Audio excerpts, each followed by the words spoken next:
네, 반갑습니다. 경자입니다. 자, 최근에 리츠 월배당 종목이 새롭게 상장했습니다. KB스타 상품인 글로벌 리얼티 인컴 ETF라는 종목인데요. 2월 20일에 상장을 했으니까 아직 상장한 지 일주일도 되지 않은 따끈따끈한 상태입니다. 그래서 오늘은 이 종목에 대해서 조금 알아보도록 하겠습니다.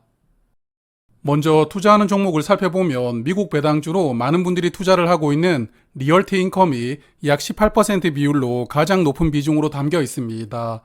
그리고 국내 상장되어 있는 맥쿼리 인프라도 비슷한 비율로 담겨 있고요. 나머지는 미국 리츠 8종목으로 구성이 되어 있습니다. 그래서 맥쿼리도 리츠라고 분류를 해보면 리츠만 총 10개 종목을 담고 있는 상품입니다. 그래서 KB스타도 강조를 하고 있지만 가장 눈길이 가는 부분은 리얼티 인컴을 연금 계좌에서 투자를 할 수 있다는 점이라고 생각합니다. 그리고 맥쿼리 인프라를 IRP 계좌에서는 투자를 할 수 있었지만 연금저축펀드에서는 투자를 할 수가 없었는데요. 이 상품을 투자를 하면 연금저축펀드에서도 맥쿼리를 간접적으로 담을 수가 있는 것이니까요.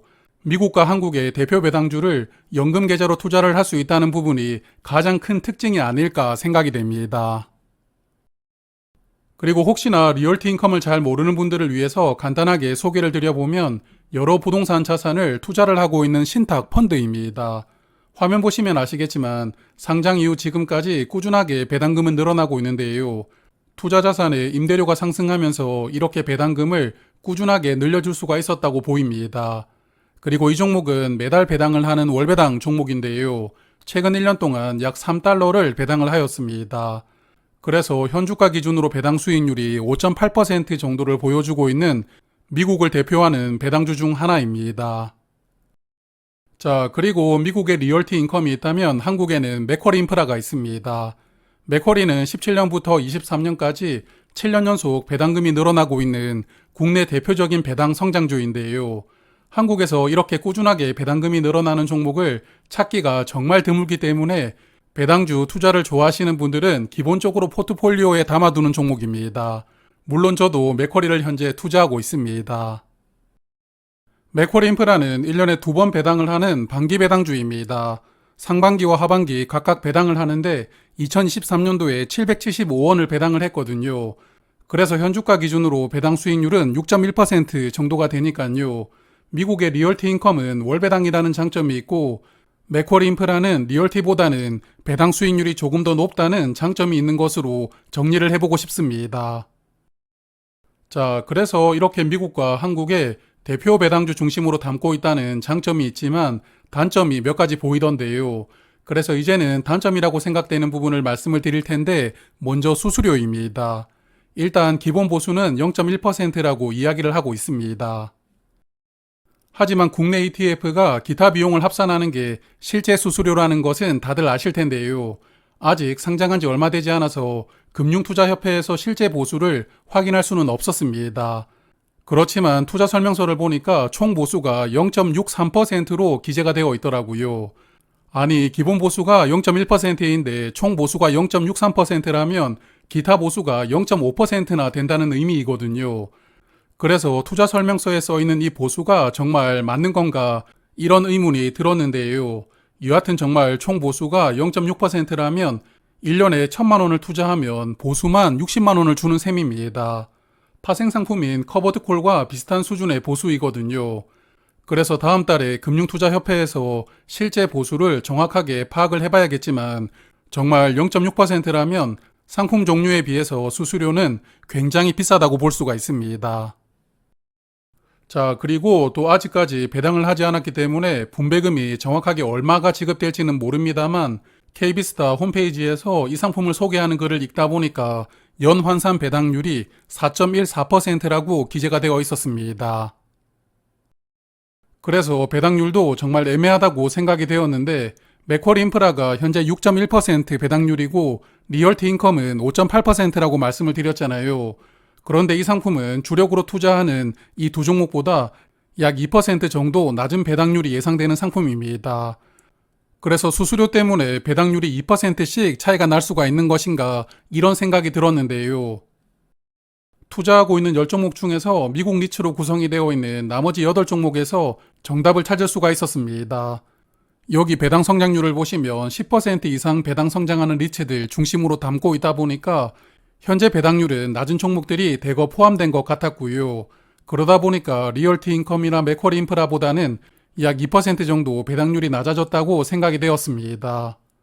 그러므로 긍정적으로 생각을 해보면 향후 배당금이 늘어날 가능성이 높은 종목들이 대거 담겨 있으니까 이 종목의 배당금도 늘어날 가능성은 높을 것이다. 이렇게 정리를 해볼 수도 있을 것 같습니다. 자, 그래서 이 종목의 분배율이 실질적으로 얼마나 될지 지금은 모르겠지만 일단 회사의 설명대로 4.1%라고 가정을 하고 다른 월배당 리츠들과 비교를 해보았는데요. 현재 월배당 리츠 중에서 미국 리츠가 두 종목 있습니다.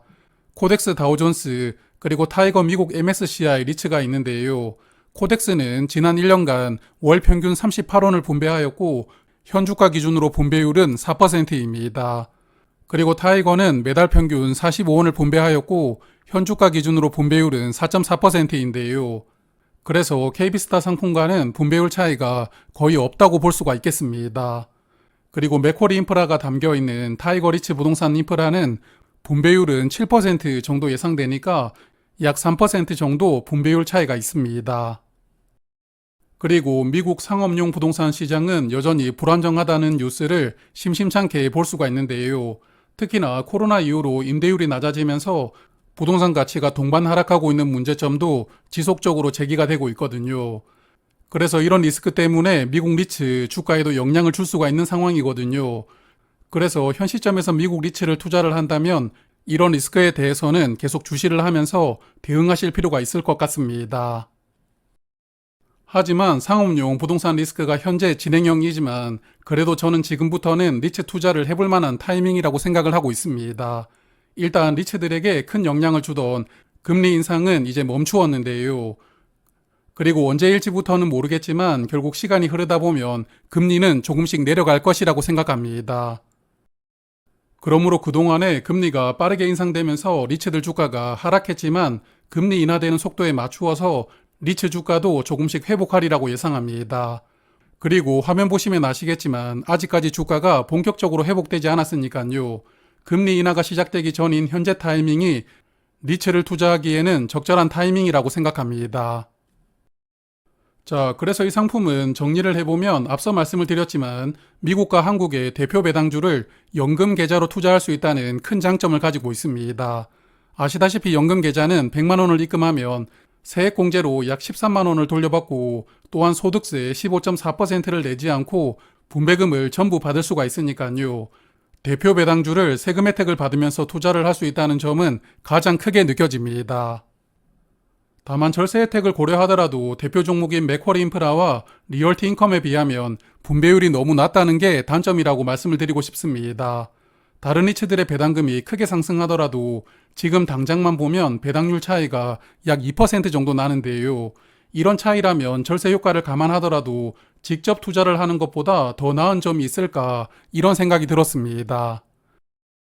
그리고 맥쿼리 인프라는 연금저축펀드에서는 투자를 할 수가 없지만 IRP 계좌에서는 투자를 할 수가 있으니까요. 절세를 생각하신다면 IRP 계좌를 만들고 투자를 하시면 됩니다. 그리고 리얼티 인컴도 배당률 차이를 고려를 해보면 그냥 해외 계좌로 직투를 하는 게 절세 효과보다 더 큰 배당 수익을 기대를 할 수가 있으니까요.